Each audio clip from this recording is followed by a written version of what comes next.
I mean, a lot of people have volunteers. He has committed folks. So he has a base that's strong. Yeah. Not very wide, but strong where Yeah. it's located.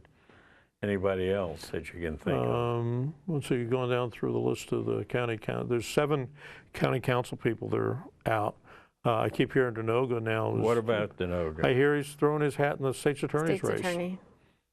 And, which would be very interesting. Right. And of course, I assume that presupposes that Glenn is moving somewhere else. Right. And then we also hear Peggy McGee, the clerk of the court, may run for state's attorney. Okay. There could be some really musical chairs. I think there's going to be some seriously contested races at the county level. And for the first time in a long time, there's going to be a number of really good candidates in some of these races. Well, that would be surprising because the county desperately needs new leadership, and they really, when you well, look I think at where people like Rashurin have a big advantage. That's what I think. The county right now is going through some serious economic conditions. They're hung up on land use issues. They're hung up on zoning complaints. There's all kinds of, there are incredible personnel problems going on, labor problems going on in the county. Somebody coming in from the outside could say, they may be all good people over there, but we need to make a change. Where have you heard that before? We need to make a change. I can bring you the hope and change that you need to move Prince George's County forward and get away from all of this. And that could be a pretty strong argument, and that only works for somebody that's on the outside. Someone like, I would think, Rashurin Baker. Yeah, Rashurin. Someone like Glenn Ivey, but Ivey has had a bad time as a state's attorney. He's got some challenges there. Of course, he's going to take the hits. No matter what he does, the hits are going to come up about the death investigation at the jail, and you hear frequent criticism about some of his staff in terms of their ability to present cases and to win cases. There's always rumors floating around in Marlboro that some of the judges are a little frequently annoyed at the quality of presentations. He never has enough evidence to go to prosecute the case usually, and those things just fade away. And I've seen him on television where he had never once that I saw him made a positive statement that we're going to do this or that. It's always, we're not sure yet. We're going to have a full investigation. About the death investigation? You bet. Yeah, well, he came out shortly after the case was taken the matter to the grand jury, and we will get a conclusion. That grand jury subsequently died. It died. Next couple of days. Ran out. It expired. They impaneled another grand jury. It came in and expired, and neither of them issued indictments. Wow. So, anybody else in the mix? Nobody just jumps into my mind. A couple other names come up. For a while there was talk about Leslie Johnson. That's right. I forgot. And interestingly, she was in Bowie last week attending, a health forum. You're right. I had forgotten her name, but I've heard other people mention her name. But the most recent rumor, and truly, we're talking rumors here. The most recent rumor is that she may consider a run for county council from the district she lives in, which I believe is the Sam Dean district. Oh boy. Yeah. Now the real wild card out there was, I don't know where it is now, but there was a rumor floating around a while involving the Lieutenant Governor Anthony Brown having some interest in running in the county executive race for Prince George's as well. He is now a Bowie resident. He's been a long time Prince George's resident. Sure. But now that he's a Bowie resident, he has that great springboard.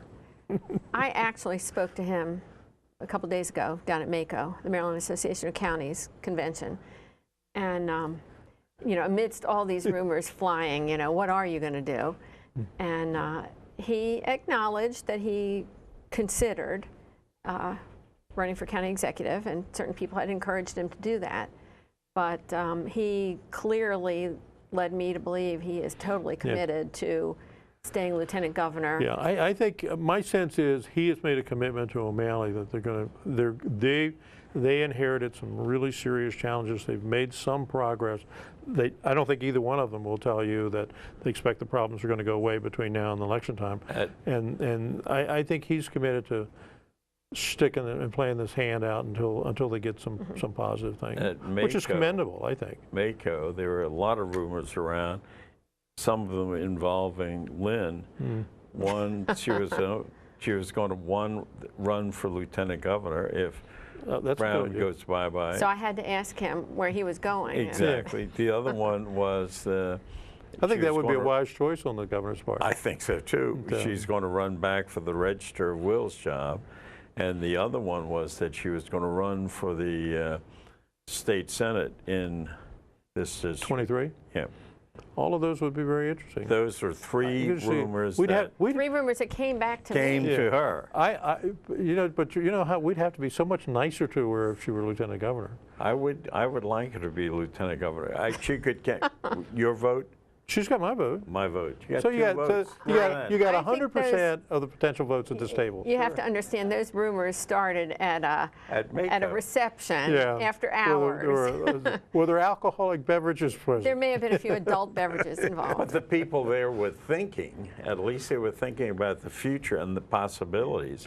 So Now- there it is. Let me throw another name out, a blast from the past, who was at Mako, who was circulating, who had everybody Don't tell me speculating. Wayne was there. Wayne Curry. And you got to put Wayne in the mix, whatever Is Wayne playing first? Is he a Republican or a Democrat? He's a Democrat. both. Oh, he's he's both. both. I think He's a more like registered both. Democrat. Yeah. He's registered Dem. But, So he And was he will not thinking change his party affiliation. And he was thinking about running back for the county I don't think I'm executive's at job. liberty to say. yeah. He didn't commit to me what he's running for. Oh, okay. But he looks like he may be running. If he jumped in that He may be race, running. that would be very interesting. I don't think he's interested in the county executive race. I think he's interested in something bigger and better. Yeah. Oh, good for him. But he had everybody talking. Oh, I bet. Well, that's And he was working the room. He was working the crowd. Oh, gee. How about now, the county, I still, being a long-term county member of this county, I've been really dissatisfied and disgusted with the present administration that I think they're doing a terrible job, and I'm hoping that the fix is coming through the politics of the next year or so, because if not, the county is, I think, close to really expiring as a valid government authority. I just don't think anything is working in the county. I'm still concerned about the leadership in Marlboro, the school board. Any government authority is just not doing what they should be doing. There's no results, nothing's getting better. So I hope that we get someone else in the mix that well, you're going to take get, care of it. no matter what happens, you're going to get a new county executive. You're going to get at least 7 new county council members, maybe more. I mean, I can see the possibility of a clean sweep. Get 9 new council members and a new county executive. Oh, that And I then think you'd have to that go back would- to the very first one to, to repeat that would be great. I think. Yeah. I think it would be wonderful if we could get a clean sweep. only thing that But would we add- have to would- get the right people in there. Yeah. When I'm saying when you get all these people running, and even the second tier types Mm-hmm. who may get a shot, if you have a guy like Rusher Baker, you'd really count on him to be a good administrator. The biggest and- strength that Rashern brings to the thing is you harken back to when he was a state delegate. Sure. Rashern Baker is as responsible as is anyone for changing the direction of the county delegation. Prior to his elevation to the chair of that delegation, it was the typical every year the delegation would go up there. They were a group of individuals that were fighting for crumbs at the table that the other delegations would leave behind, and as a consequence, the county was always the ugly stepchild.